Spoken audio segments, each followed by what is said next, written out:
Hello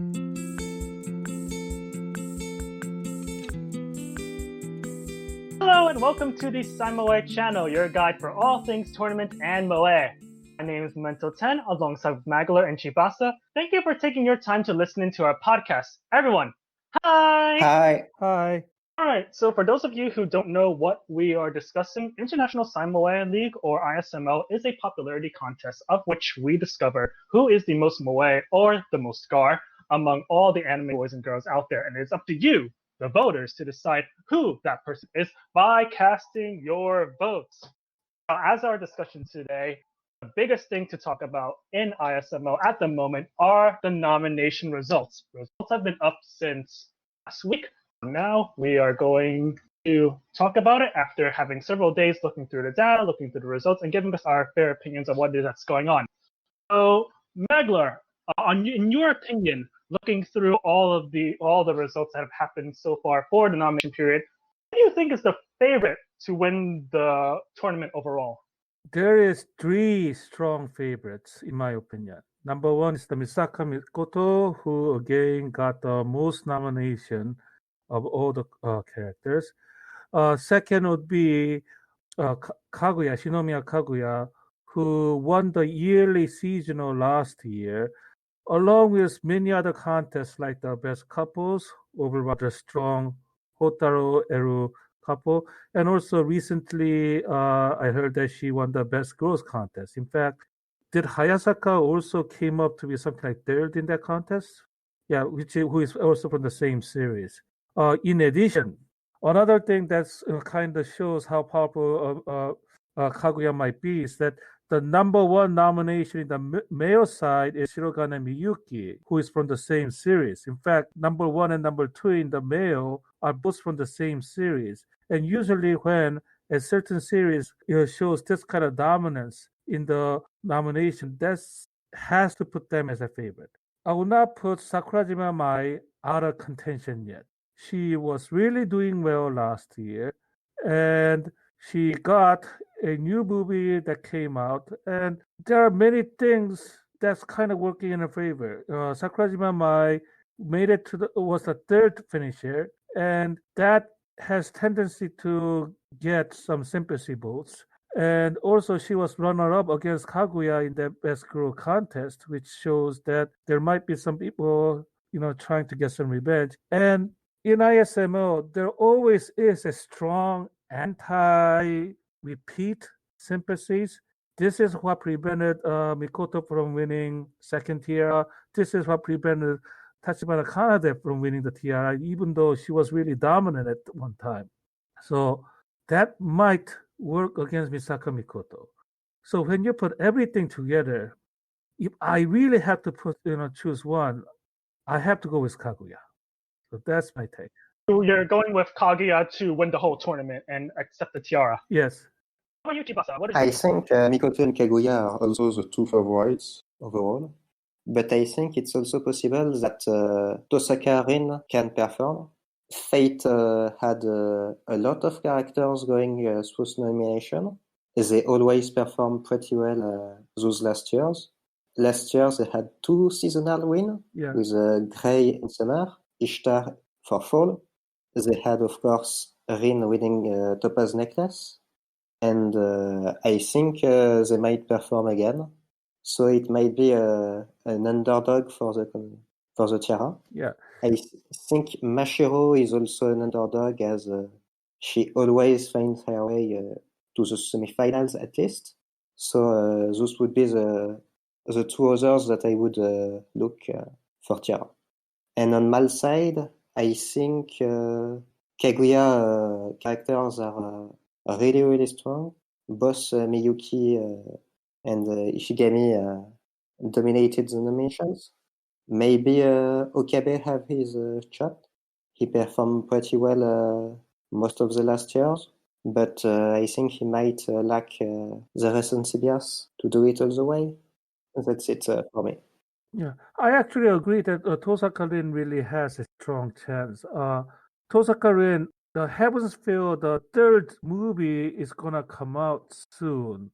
And if that thing has a strong punch, it might have some effect. Of course, I know that some people think that movie seldom has much strong influence, but that might be changing because if you look at characters like Misa from the Kimi no Nawa and Amano Hina from the Weathering with You, they are coming out really strong, even though they're movie only character. And that might signal a change in the IMS voter behavior. So Tosaka Rin, I think she has a chance if the movie really, shows her in a good light. So you talked that you believe that Kaguya is the odds-on favorite for winning the tiara, most likely due to usually the populace does not want to see a person winning twice as far as the main goal of the tiara or the scepter is concerned. So what about the scepter? Who do you believe is the go-to favorite for winning that side of the male division? Oh dear. Here's the complicated issue. Judging from merely the data we got, I would say the top three favorites are Asagawa Sakuta, Shirogane Miyuki, and Lebi from the Shingeki no Kyojin or Oh, Attack on Titan. Okay. Attack of the Titans. Yes, those three I think will be the favorites. Lebi, he kind of got, they were kind of, ganging up against him because he has done so well in 2019. But some people might feel it's about time, and Attack of Titans has repeatedly got many series, so there's a good chance that he might improve again or climb above. Sakuta really came close last year. This might be his year. And then Miyuki. Here's the trouble. ISML voters have all kind of interesting trend where if Kaguya does too well, then people, I don't know, might be feeling a little bit too guilty. So, if they think Kaguya is going to win the tiara, they might actually not support Miyuki as much. Of course, some people might want a couple win for the first time, but that rarely happens in the history. So You never know. This could be the very first time. yeah, it could be the very first time. So if it was not for the Kaguya factor, I would easily say Miyuki is the most favored. But because of the Kaguya factor, I don't know. I might actually go with the Sakuta in this one. You say it's a reach, but I am kind of betting that people would be considered well, at least until now, since at least 70% of our voters are male. Because of that, males have tendency of prioritizing the female side before the male side, which means the Kaguya is more likely to be favored. And Kaguya is more likely to be favored unless the trend changes. And in order for this trend to change, somebody needs to do a lot of good campaigning. I don't know who, but somebody needs to do that.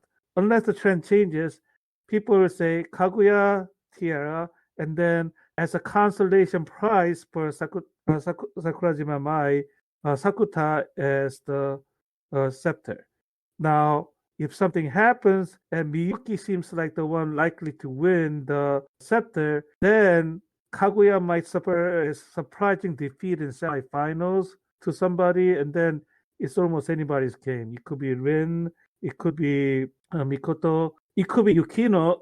She has a television series right now, and actually, so far what I saw, kind of, is something that's favorable. Is likely to give her some little boost, and you also have the Rin, my Mikoto, and in that case, we might have Miyuki for the scepter, Mai or Rin. I'm actually will think Mai is a little bit more likely for the tiara. That could happen. What about you, Chibasa? I think Shirogane Miyuki and Kaguya can indeed become kind of some antagonists if they perform too well at start, since Kaguya also already just won the Reddit tournament. They might start to have a coalition at the end of the year if they dominate too much. It's a possible theory. But I still have faith in Shirogane Miyuki to win in the end. I think maybe we forgot to talk about Rikudora, Rikudora, yes, who yeah. performed quite well those last years. He might still have a shot. Rikudora winning would be interesting, you know. Some people will be making joke that Asura and Rikudora is actually the same person. Yeah, that could also work against Rikudora, unless again, you know, the voters change their behavior, which can happen.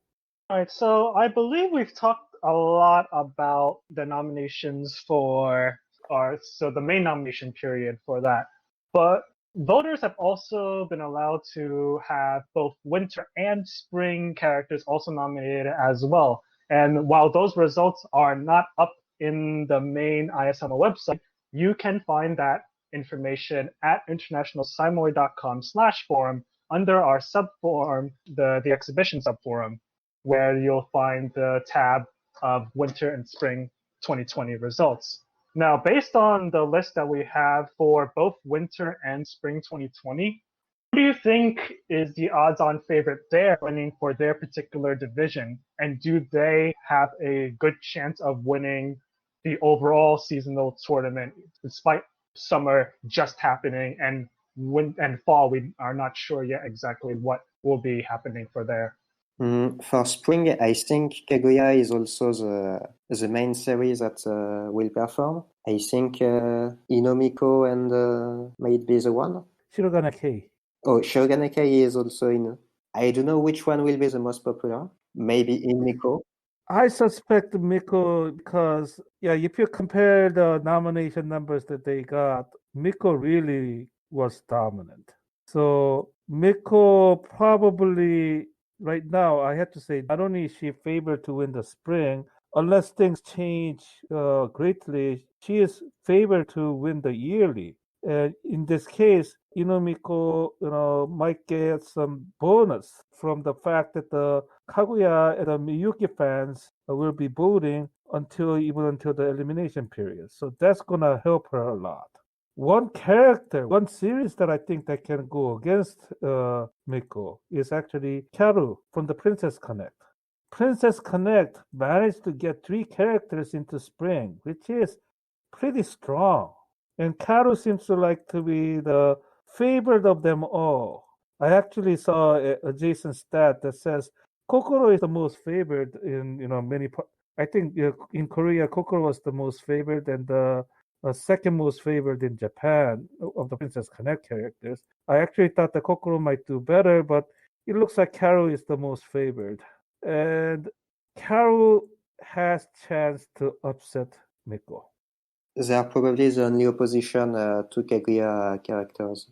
So there's an agreement that spring is essentially going to dominate no matter what fall or summer is going to put out because of the Kaguya wave that will continue to proceed with the voting of Kaguya herself and Miyuki. What's fueling that is that right now we're in summer season, and so far I haven't seen someone eligible for the summer seasonal that is grabbing a lot of attention.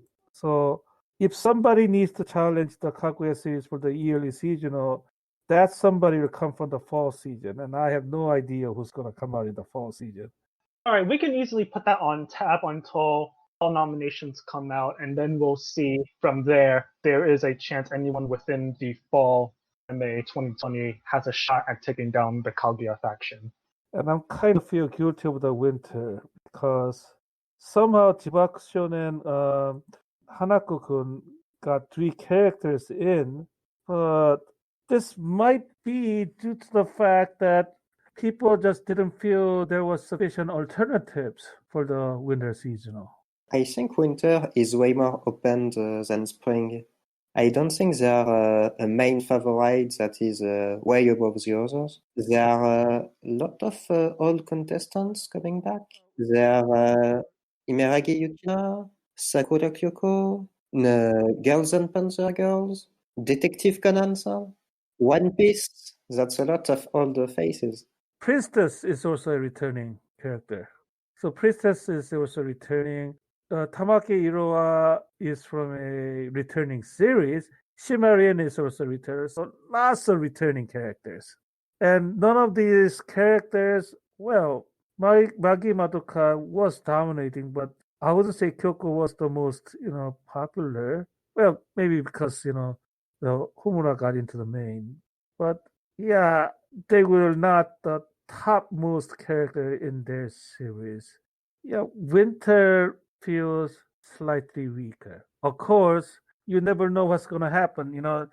In fact, somebody's going to, remember that I just said Winter is, feels weaker, and then they're going to say, okay, we're going to kind of, stick it to Maglor and, go all in with the Winter character to make sure that the Winter character dominates over the Spring character. I won't be surprised if that happens. There are a lot of people who wants my head on a platter. Oh, you're a bad boy. Inside of Nagler we don't know about. I see one character that can maybe pull it.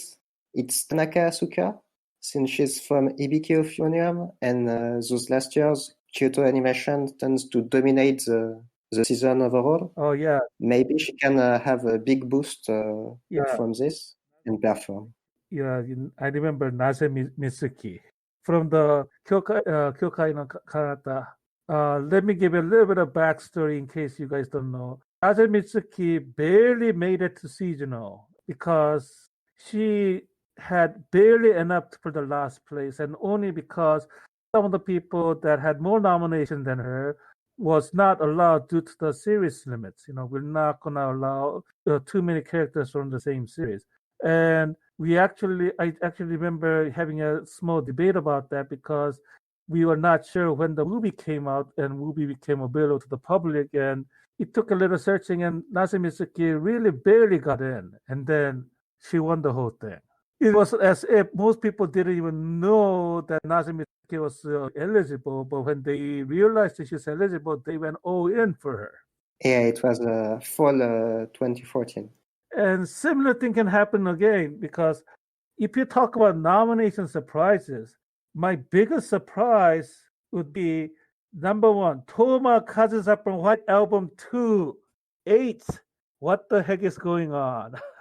Right, that surprised me as well, because White Album is pretty old for an anime season, and the fact that there's so many nominations for her, having an 8th spot, meaning that she's along the power level of Mai Kumiko, Ishiki Iroha, even Akiyama Mio, the 3rd ISO Tiara winner. She's on their level. So either Sari, Uiharu, and I kind of messed up in counting. I think it's because she had a big campaign on Tieba. Yeah, that's what I heard. And also, there is a little con to her performance, is that last year she also had many nominations, but if you have just a big group of support that can nominate you, you can reach a really good place in nominations, but it will still only translate as 100 votes in a regular season. And if other people don't know what White Album 2 is, they never will vote for her anyway. So I don't think she will perform as good as Iroha or Shoko Misaki, for example. I'm trying to get the record for the most nomination which failed. Yeah, Kuronuma Sawako in 2010, 6 in the nomination and she failed. That was sad. I actually liked Sawako. So yeah, Kazusa might suffer the same fate as Sawako, or she might prove me wrong.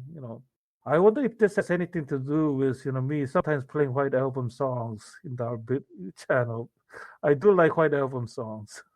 Oh, don't get me wrong. White Album is a very good series, very nice series. Read it where you watch. I believe there's a visual novel, I think. Yeah. And then it turned into an anime. Yeah, and it was. I think most people consider that as a pretty good successful conversion given the limitations. Talking about characters that failed, do you have any characters that were close to the nomination this year and just barely failed? How can we not discuss Onodera Kosaki? I have no idea why she failed. I have no idea either. maybe everybody expected she would get in, and nobody bothered. It's possible. Also, Nisekoi, as a whole, start to fade away a bit. Chitoge just got barely in. Chitoge and Kosaki, that's a really, weird story. If you look at any voting data that we got, I think Chitoge usually wins due to strong support from certain regions. I might be wrong, but that's how it was in one of the times that they met. Overall record, Kosaki I think, is better than Chitoge in overall record. It's just that when they go face to face, Chitoge sometimes wins. And yeah, maybe that's because that's how the manga is. Most people like Kosaki, but Chitoge mangaka, for one reason or another, made Chitoge the winner, and I think Hawin backlashed a lot on Chitoge on Saimoe tournaments. I was surprised also by Mash Kyrielite. Oh yeah, That failed. It's not the first time she barely failed to enter, and I think she could perform pretty well if she did. I have suspicion that some Chinese people are still having bad memory about her because something that happened in I forgot what was their tournament name. Billy Moe. Yeah, I do believe there was a rather ugly story about Mash Kyrielite in the Bilibili Moe tournament, and that might have turned some people off. I think it might backlash indeed. I personally was quite sad because Tsumugi from Keion also missed again, and I nominate her each year. Each year she barely missed it. So. I know who might be sad because the Shiodome Miyuna didn't make it. Oh, indeed, yeah. Yeah, and let's stick it to Coldie. Beatrice didn't make it by one vote. Byaku didn't make it. You can't blame me for that. Well, technically speaking, if he just campaigned and promoted, there might have gone one or two random people who had like several empty ballots and be like, okay, someone campaigned hard enough. I can throw in a name in there for. Yeah, so nomination is one of those things where one person really can make a difference.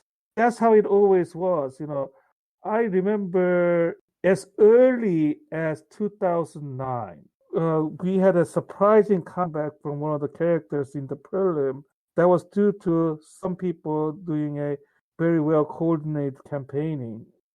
I have seen that happen from almost the beginning, and it can happen again.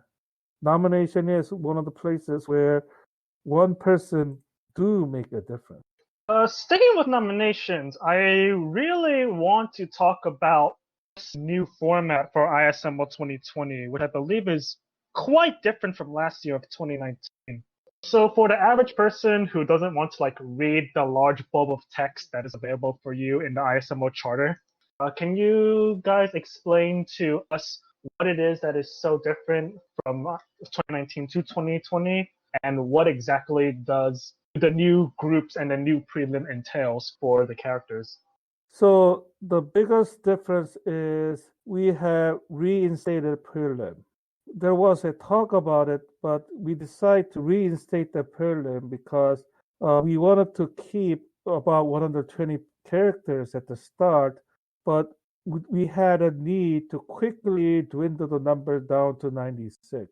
Thus, we have a very short, concentrated prelim period, which will also serve as a seeding matches. The reason for the seeding matches because some of the autos we actually don't know what is the right place to place them, and then if you place them in a wrong power, then the aquamarine groups get all out of balance, and people complain that some characters get unfair advantage for the necklace. So that's the biggest change. Number two is that we could basically divide the main series into three parts. First is the aquamarine period, where we have balanced group, and the purpose of the aquamarine period is again quickly get the number from 96 to 64. This is needed in order to let it be possible to return to the round robin format that IMSL started with. So we can't do a full return, but we can do a partial return. So from the topaz to the fourth period, we have 64 characters divided into 4 groups of 16, and within that 16, we're going to have a round robin series. After the fourth period, we're going to select the top 32, and there might be a little bit of a wildcard match at the end of the fourth period, since it is impossible to have all 4 groups be perfectly balanced. And then we're going to be selecting 32, split them into 2 groups of 16, and again have the round robin. You might consider this as attempt to return to the round robin roots that IMSL had, while not having so many matches that makes it impossible to end the season in a reasonable time. That is the big story. About 120 from the prelim to 96 in the aquamarine, and then from 96 in aquamarine to 64 in topaz, where we have 3 periods that's somewhat round robin, and then from that we choose the 32 round robin game. Then we choose the 16, and we have the usual single elimination plus consolation matches. That, I think, is the big story, and it is a compromise between desire to return to our starting route and the sad fact that we just won't have enough time to do everything. I think another point we added this year is jewelry exhibition. We will now have a secondary contest during necklace matches that will reward characters that are often not so far from necklaces performances, but can't reach it. So there will be a contest for those characters, and they can try grab some consolation prize in a way. It will be finally an attempt, an opportunity to get some really pretty characters, the posters they deserve, that they were always just a little bit short of obtaining. So do you guys have a particular character that you want to see go for a specific pendant or necklace? Oh, specific character. For example, I would love to see Kaguya in like a ruby background. Considering that she's gonna win before that, I'll easily settle for Amethyst. Amethyst and Ruby, well, they might fit Kaguya very well. Kaguya, yeah, we need more picture of her wearing brighter clothes. If she's not going to win Aquamarine and be in a bikini, then Amethyst is an easy, nice background for her. Yeah, Amethyst might be better. Hey, Aquamarine. Who looks best in Aquamarine? Interesting. I think Yeah. Mikoto and Kaguya will try to make a stance in Aquamarine, and it will be between them. Yeah, but Mikoto doesn't look good in Aquamarine. She's won it like what, twice? Yeah. Yeah. How many swimsuit pictures do we have to get for her in order to get Aquamarine going? You might say KS and Hikari also already, kind of, always scream at me when Mikoto wins because they have so much of finding new pictures to use. I think the worst character for posters is Shinamashiro. We really used all the picture existing of her already between her winning posters. Well, let us say all the safe picture to you. Yeah, all the safe picture. That's it. I think Kaguya could look good in diamond poster too. At least for Yukinoshita, Yukino, and Mikoto, they have a new television series going on. So there is a hope that we get some new pictures that's usable. That was what I was going to say next. I think if Oregaru goes well, Yukino might be a potential contender for Aquamarine because I think that will look nice on her. I don't know when her next episode is. When is her next episode? So the next episode will air too late. It's Friday. That's after the first prelim voting is over. So too late. Are you sure? Because Wednesday is prelim 1, and I believe that's seeding, right? The top 24. Yeah, and Yukino is already in there. The reason why I'm saying too late is that she might get some boost from the television series during the Aquamarine period, but at least not for the seeding. The thing is that usually you wanna leave a dominant impression in the seeding match in order to scare away your competitors. That's what Mikoto and Kanade loves to do. Kanade is, Tachibana Kanade fans, they're sated, they're satisfied. I think they kind of said, "Oh, we got enough. We're full. We don't care anymore." But Mikoto fans are still greedy, so yeah, it will be interesting. So let's say Mikoto and Kaguya, for the sake of argument, in Amethyst and Aquamarine respectively. Wait, is Topaz after Aquamarine? Yeah, Yeah, and Topaz usually is the best poster period for the Mikoto. It just happens to be best poster period for Mashiro, and also the best period for Tosaka Lin as well. Will loves Ruby as well. Oh, Rin definitely loves Ruby. I believe she already has a Ruby poster. Yeah, Rin also looks surprisingly good in Topaz.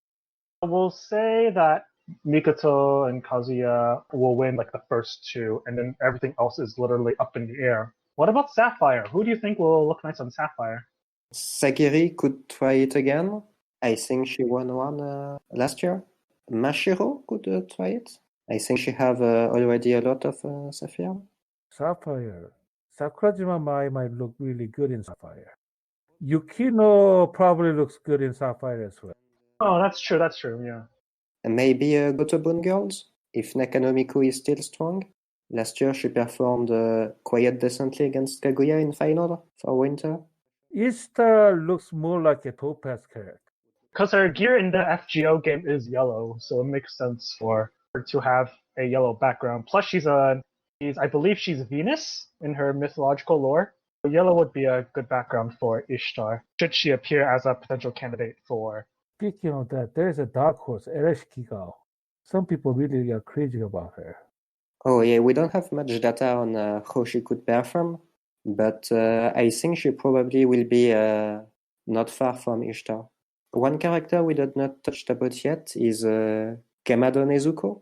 I think Kimitsu no Yaiba had some decent performance for Mars in the nomination, and she was auto-qualified. So maybe she can grab something.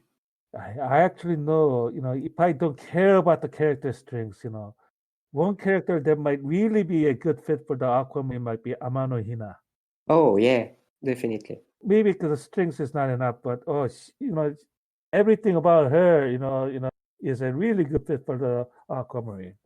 So Emerald is when the contestants split to 64, right? And then we start the round robin stage in that period. So from there, who would be best for Emerald? Emerald is where we get to the 32, and who's good for the Emerald? Emerald is quite tricky because last year, for example, we thought Tokisaki Kurumi would be a hard one, and in the end, she looked quite good in it. There are some surprise. Oh, Akiyama Mio might look good, be very good, look good in the Emerald. Akiyama Mio. Oh yeah. Maybe Yuki Asuna have some outfits fitting with Emerald? I mean, with all the VGO games that she's in, there's got to be at least one that fits. What about Ruby? People usually like Ruby or the Diamond for the Asuna, but Oh, I found one for Ruby. Shridola, I think, from the Gamma Life. She didn't had any necklace yet, like Shiro, but I think she reaches the necklace match at least thrice a year, so she might have a shot, and she's fitting it, so maybe she have a shot and would fit. So I'm assuming none of the quintuplets are going to win anything, even Ruby. I heard that so the fans got mad how the mangaka drew an unexpected twist. So you think negative voting might be involved as the tournament progresses? Yeah, and the similar thing in the story with the Nisekoi as well. Yeah, some people got angry at how the ending is, and then just kind of turned against it. Yeah, I think a similar story happened with the School Rumble characters because there was a time when school rumble characters are really, really powerful, and then, man, did it drop quickly. So what about Diamond? Or do you have someone for Emerald or Ruby? I have a last one for Ruby. Asuka Langley just got in nominations. I'm not sure she was in before. Maybe it's a very late comeback, but she would look good in Ruby. I doubt she will perform that well, but maybe. Well, if you think someone that looks good in Ruby or Emerald, Saten Luiko will look very good in Emerald. Oh yeah, Satan. Diamond, oh man, there are a lot of good characters for Diamond. I think Diamond fits really a lot of character here. Let's go with Cappuccino. Power means nothing. I would have also chose Cappuccino for Diamond. I think she will good fit, definitely. Oh, so our secret IMSO staff fetish is coming out. There's no judging here. Don't worry, guys. We all know that almost everybody is Roricon here. Emilia has also a shot. Yeah, Emilia would be the strongest. However, here's the interesting thing. If Mashiro did not win any necklace until that point, Mashiro will be really, really be strong for the diamond. Indeed. Yeah, because there was a time when Mashiro kind of dominated. Mashiro only won, the diamond only once. But that was because, there was a period when diamond was given to the Stellar Division champion. If we go by the last necklace of the year, last normal necklace, then there was a time when the Topaz was the last, and Mashiro really dominated that. 2013, 2014, 2015, 2018. Diamond had quite some minor characters winning it. Like we had Aragaki Ayase winning it, while she never won anything else. First time Makise Kurisu performed, she wasn't yet that good in 2016, but she still sneaked to get the diamond necklace. Yeah, diamond is one of the hardest to predict because of our rule that no two necklaces in 1 year. Blame Shana. Yeah, when she won 3 out of the 7. Yeah. Well, if Shana didn't do that, then the year after that, 2011, would only be Mikoto and Kanade. Oh, that would have been a nightmare. Yeah. The thing is, Kanade, there's still tons of illustration we can use. One joke said is that the reason why Kanade wins is because, there are so many illustrations that the fans love to see used in the poster. Mikoto, on the other hand, not as much as Kanade. Mikoto would really have been a problem there. Do any of you guys have a prediction on exactly how the seeding will be for Wednesday? Honestly, not so much. It's hard to predict when there's not any vote yet. I don't have any idea about it. In fact, here's a reason why I don't want to say anything about it. Because if I say anything and somebody hears it and spread it, that will change the result. Anything I say will be used against me. So for a match that close to today, it's like whatever I say will be totally be useless. If power means nothing at all, let's ignore all the statistics. Let's ignore all that stuff. And those people that we have on the list, the nomination list, are to compete. Ignoring all the power levels, what would you really want to see in the tiara or the scepter, either or? Who do I really want to see? Like, I would really like Megumin Megumin? to win the tiara. That would be hilarious, yes. If power means nothing, I would so want Megumin to win the whole thing. I'd be up for it. I think she missed too much necklaces in the past, Hey, and of course, she deserved something. So Chera would be a good revenge. Also, I don't think there's anyone that really dislikes her. So If I go purely by who do I like, I would say the Horo, the wolf. That is purely by who I like. However, if I go by who do you think will make the greatest shock value of them all, shock in a rather interesting way, if Aoyama Nanami somehow wins the tiara, that's gonna, Ah, that's a good shout. it's the I will have to go in. Somebody needs to give me witness protection if that happens. I think another one that could conciliate your tastes and the shock value would be Satin Rico. Saturn Rico, that would be a super shocker. If Mikoto factions decide to go all in for another character. Actually, believe it or not, there is a scenario where Saturn Rico could win. But this is like treating the IMSL like the Romance of the Three Kingdom things that which we used to have. Oh, you mean a faction warfare? Yeah. Yeah, faction warfare.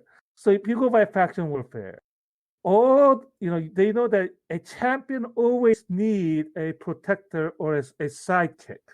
You need a sidekick to knock out your competitors without getting your champion's hands dirty.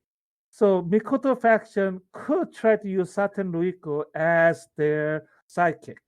But what could happen is that other factions might gang up against Mikoto at the last moment.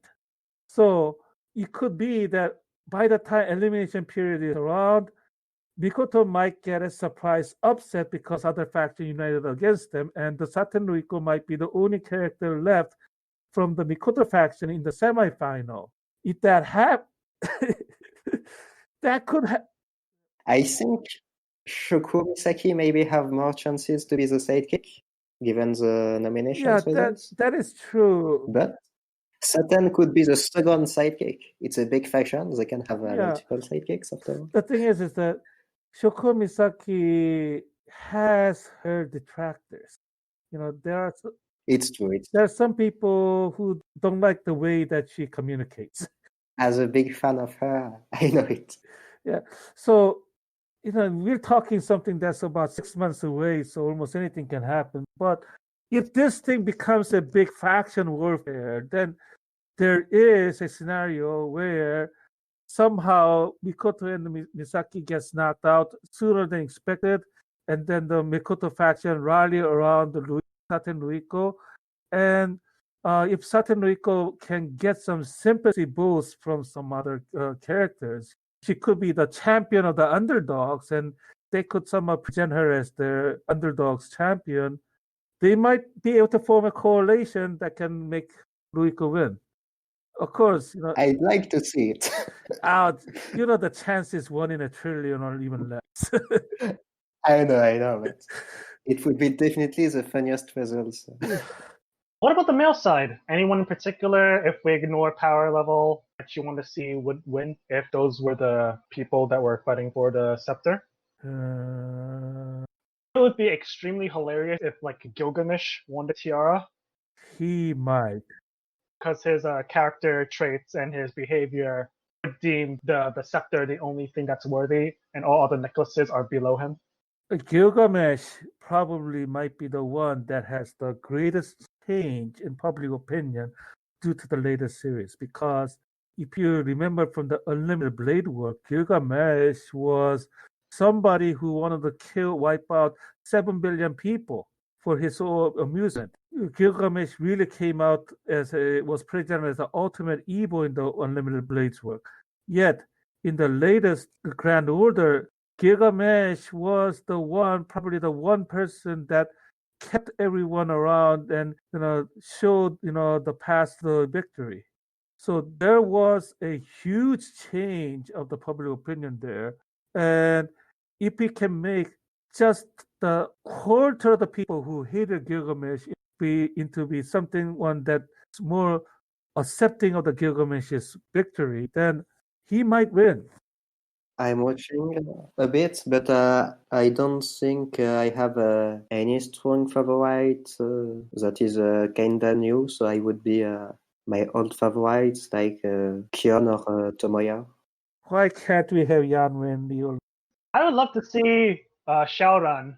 Oh yeah, Xiaoran and Sakura for those and the sister. That would be lovely. In fact, I know somebody who might like that, despite all his claim that he doesn't. So he's a tsundere. Got it. Now, among the realistic person, I actually would love to see Natsume Takashi win the scepter. Yeah, Natsume Takashi. I know it's really realistic, but Takasu Ryuji from Toradora would be my pick in the top 20. Yeah, Takasu Ryuji, 20th in the nomination, Natsume Takashi, 11th. It's not that unrealistic. The ones that are really, really high, I think maybe Levi would be my choice. Yeah. Or That would be Tomoya nice if he managed. Oh, I just saw the name that could challenge the big three that I mentioned. So big three in the male side was in my opinion, was the Miyuki, Sakuta, and probably Lebi. I don't think we can do Kamado Tanjiro. Oh, yeah. Indeed, he could be the underdog.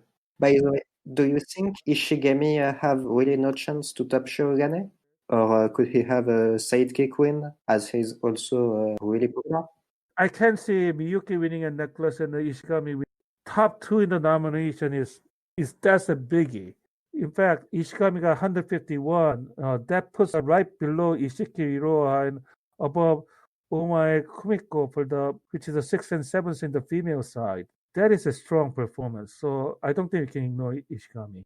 It's just that when it comes to the scepter time, Ishigami will probably bow out in favor of Miyuki. But yeah, I can see Ishigami maybe winning a diamond necklace pendant. While Miyuki, they're gonna try really hard to get Miyuki. But if ultimately at the end of the day it's going to be Tsuaru versus Kaguya as the main two factions clashing with each other, wouldn't Kamajo Toma be a potential person to snipe either Ishigami or Miyuki? It is possible. He got some pendant last year. He's always pretty strong. Yeah, he could be a sniper, definitely. Toma is a difficult person to read. Some Mikoto fans actually don't like Toma. If you check their records side by side, when Mikoto's dominating, Toma was about the middle. Accelerator was pretty dominating, but not Toma. Yeah, Accelerator was the man dominating. So that is a other, I'm not sure what will happen with Toma. He could, really go to, but there's so many others. Yeah, I think he can fulfill a sniper role, but I don't see he wins the pendant, the scepter in the end. And then, how could you forget Lelouch, 23rd in the male nomination? He seems weaker than before. He didn't perform that well in last Tournament of Champions. He can probably maybe get some good performances, but I don't see him as a favorite anymore. So I think that's it, isn't it? I believe that was the main things that we were going to be discussing, mostly nominations and predictions on how everything works, both for the main season and for the two seasonals, winter and spring. Yeah, and then Tournament of Champions. Or we can keep that for another time, I think. Yeah, we could. Yeah. I would love to see a couple of champions. Don't get me wrong. I'm still waiting for it. It might even happen this year. We just need to know if it will be Kaguya and Shirogane, or if it will be Lee Sioran and Chinamoto Sakura. Imagine if it's Kaguya and Ishimori. That'll be hilarious. Actually, if you think about, what's our likely rule, anybody that's surviving by the time the couples tournament nominations starts would probably be deemed ineligible because we always have a big outcry when a character appears multiple times in our voting ballot. Since the Miyuki and Kaguya is likely to be alive for the elimination period, they probably won't be declared eligible for the couple. Yeah, indeed, I think they will be missing it. If they do get on it, so if we decide to change the rule and allow a character to appear multiple times in the same ballot, then sure, Miyuki Kaguya has a chance to repeat. But should we allow them since they already won the Super one year? Yeah, that's one thing against them, and the second thing is that again, multiple appearances thing, which I don't know. I have to, I do wish that lots of people give me their take on it, but unless I hear from a lot of people, right now my thought is for the avoiding of the repeat region and for the, avoiding of the, multiple appearance region, we should keep the rule pretty much similar to the last year. Just say that anybody still alive at that point would be ineligible, which means that the Chitanda Eru and the Ureki Hotaro couple actually has a pretty strong shot. Do you think there are any other couple that could do it? One ineligible couple that could give them run for money is Yukino Yuigahama Yui couple. Oh, a Yui couple. Of course. Yeah. Well, Hatsune Yukino couple is okay, but I don't know. I think Yukino looks better with Yuigahama on her side compared to Hachiman. Come on, think about it. Picture in your mind. What looks? I think if Yuri couples are in, Rena and Kumiko, I have more chances. Reina and Kumiko? Yeah, they look good together, and they have a strong chance to be eligible at that period. So, that is a very strong contender. However, yeah, but there's one little thing. Ouma and Kumiko really got much more nominations. Sevens. That's pretty strong. She might surprise us. Is there anything else you guys wanna add? Well, I want to thank every one of the staff for hanging around, and I want to thank every Buddhist for hanging around, and would like to ask everyone to play nice. Let us not take it too seriously. Why waste hundreds of dollars on something that we just consider do it for the fun, with nothing, no real monetary consequence whatsoever. And I hope that we have an enjoyable year for everyone, and hope everyone plays nicely. Just because your favorite got defeated by another character, don't hate the other character for that. Be more accepting of the alternatives. Yeah, you have to learn how to accept the defeat. Yeah. I couldn't have said it better myself. All right, and that is it for our podcast. Thank you so much for listening to the Saimoe channel. Please keep in touch with the Saimoe community by following us on Facebook, on Twitter, on our main forum website, and on our Discord channel. If you are listening to us on YouTube, all information can be found in the description below. And if you are not on YouTube, you can find all the information of the links main website at internationalsaimoe.com in the community tab. If you are on YouTube, please give us a like and a subscribe. It goes a long way to continue to grow our community. But whatever you choose to do, stay safe and stay Saimoe. Bye! Bye! Bye.